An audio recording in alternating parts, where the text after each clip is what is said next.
Dalam video ini saya akan terangkan mengenai sel cycle melalui 3 persoalan, iaitu what, when dan how.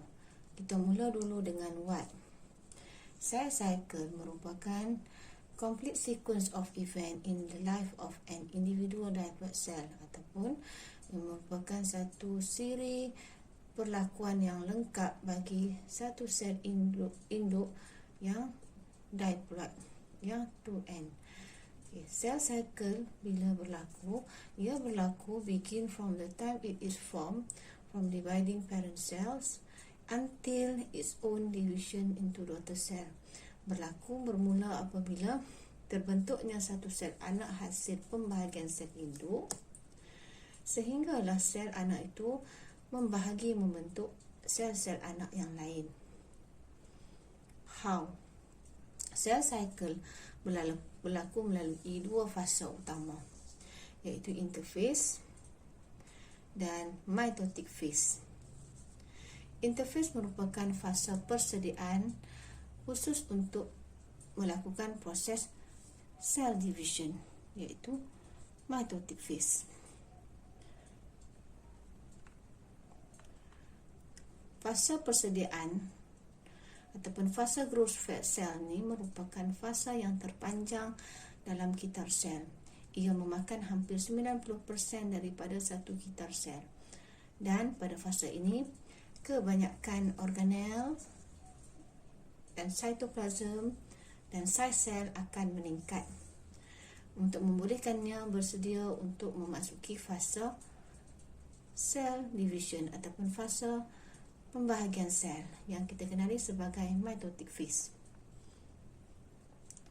Fasa interphase terbahagi kepada 3 fasa yang lain, iaitu first gap phase ataupun ringkas G1 phase, synthesis phase ataupun ringkas S phase, second gap phase ataupun ringkas G2 phase.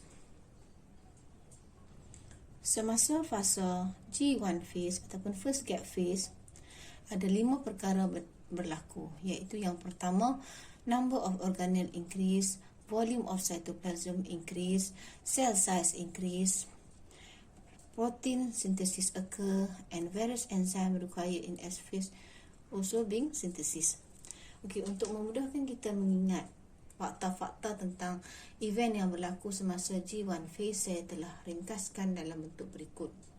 Ada 3 increment berlaku, iaitu pada organel, volume cytoplasm dan cell size. Dan ada 2 sintesis berlaku, iaitu pada protein dan enzim. Dan ingat, enzim ini perlu disintesis untuk preparation semasa sintesis phase. Semasa sintesis phase, DNA akan replicate ataupun DNA duplicates ataupun DNA sintesis. 3 istilah itu membawa maksud yang sama, iaitu double stranded DNA akan mengganda 2 menjadi 2 double stranded DNA. Dan proses ini penting untuk memastikan bahawa setiap sel daripada sel asal boleh membentuk sel anak yang kemudiannya mempunyai bilangan kromosom dan kandungan genetik yang sama dengan sel asal tadi. So, bayangkan kita ada sel asal.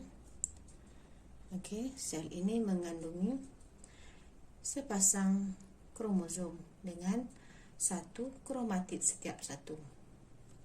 Selepas mengalami G1 phase, berlaku penambahan saiz, penambahan bilangan organel dan volume cytoplasm. Jadi, sel yang terbentuk selepas selesai G1 phase ialah sejenis sel yang mempunyai saiz yang lebih besar, mengandungi organel yang lebih banyak berbanding sel asal yang kita kenal sebagai sel induk. Namun, tidak ada perubahan pada struktur kromosom. Struktur kromosom masih sepasang kromosom dengan 1 kromatid. Walau bagaimanapun, setelah S phase berlaku ataupun setelah DNA replicates, sel akan berubah membentuk struktur begini dengan bilangan cytoplasm, organel dan saiz sel masih sama dengan yang sebelum ini. Tetapi bezanya dapat dilihat pada struktur kromosom. Struktur kromosom sekarang telah mengandungi 2 kromatid. So setiap homologous pair ada sepasang kromosom yang mengandungi 2 kromatid hasil daripada DNA replicates. Kita harus ingat komponen utama kromosom ialah DNA. Okey, satu kromatid melambangkan satu double stranded DNA. Jika double stranded DNA itu replicates, maka kita akan dapat 2 double stranded DNA, dan ini bermaksud 2 double stranded DNA itu akan membentuk 2 kromatid bagi satu kromosom. Fasa seterusnya ialah G2 phase.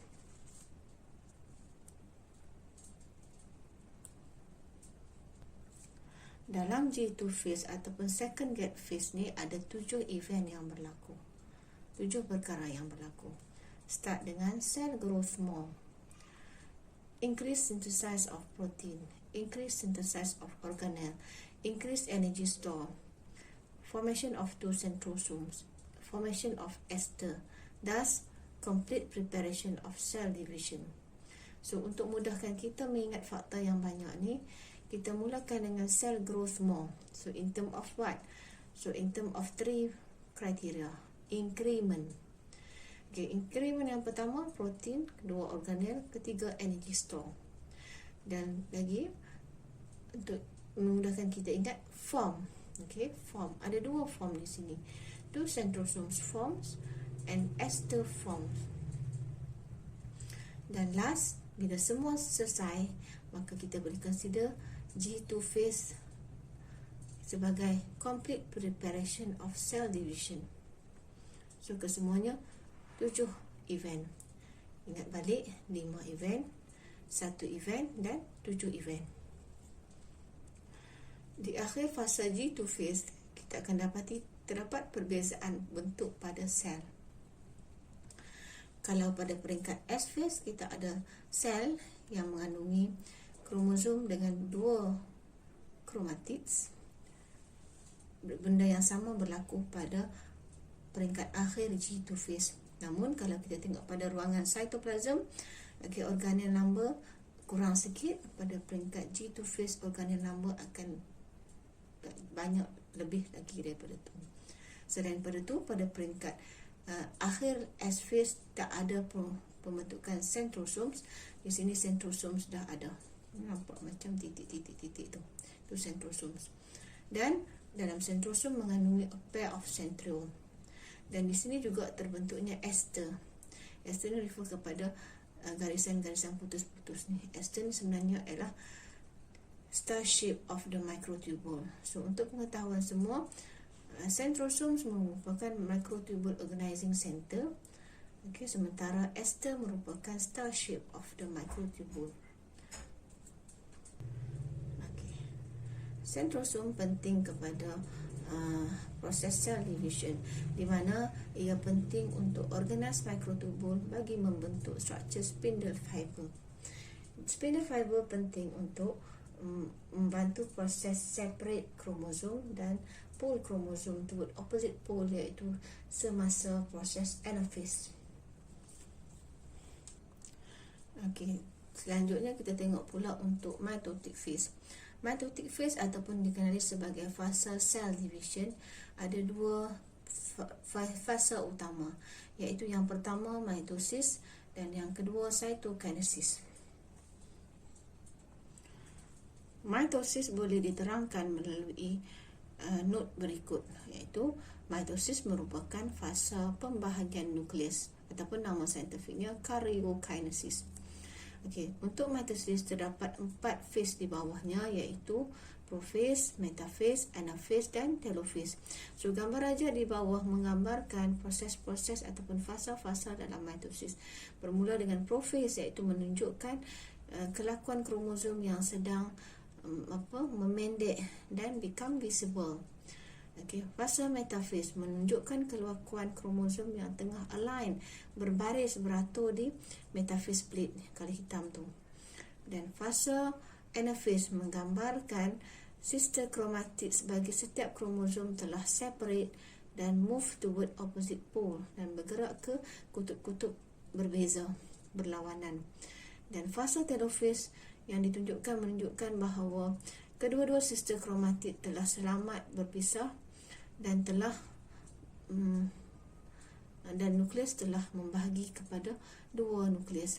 So pada akhir peringkat mitosis, kita akan dapati bahawa terdapat satu sel yang mengandungi dua nukleus. Berikut adalah gambaran akhir pada peringkat mitosis, satu sel dengan dua nukleus. Mitotic phase dilanjutkan lagi dengan fasa terakhir, iaitu cytokinesis. Cytokinesis ataupun nama umumnya ialah pembahagian cytoplasm, bertujuan untuk menghasilkan dua sel anak. Okey.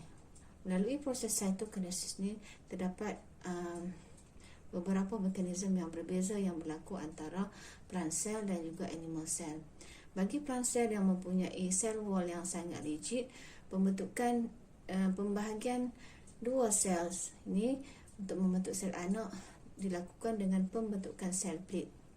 Kita bayangkan satu sel dengan dua nukleus selepas selesai proses mitosis.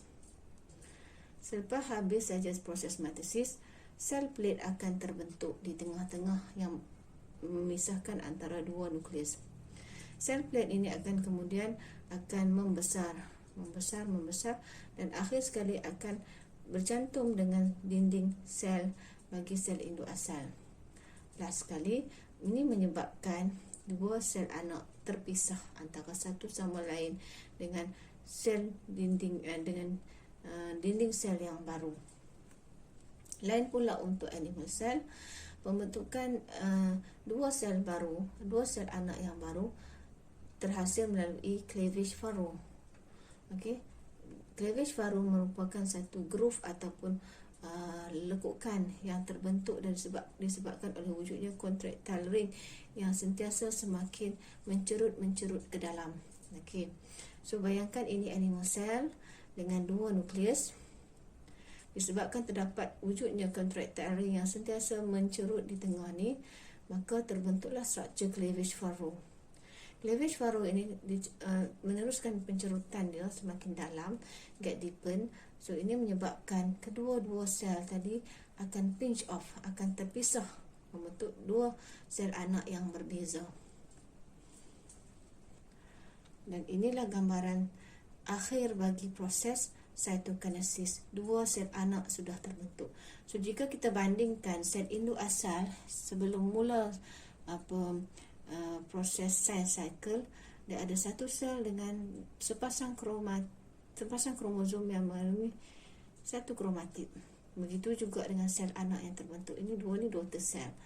So setiap daughter cell ni ada sepasang kromosom, dan setiap sepasang kromosom daripada daughter cell ni hanya ada satu kromatid, dan stilah dia punya kandungan genetik dia sama. Begitulah prosesnya. Okey, sel anak ini pula akan meneruskan hidup dalam satu kitar sel yang baru. Begitu juga dengan sel anak ini. So proses ini akan berterusan sehinggalah sel itu mati. Okey, terima kasih.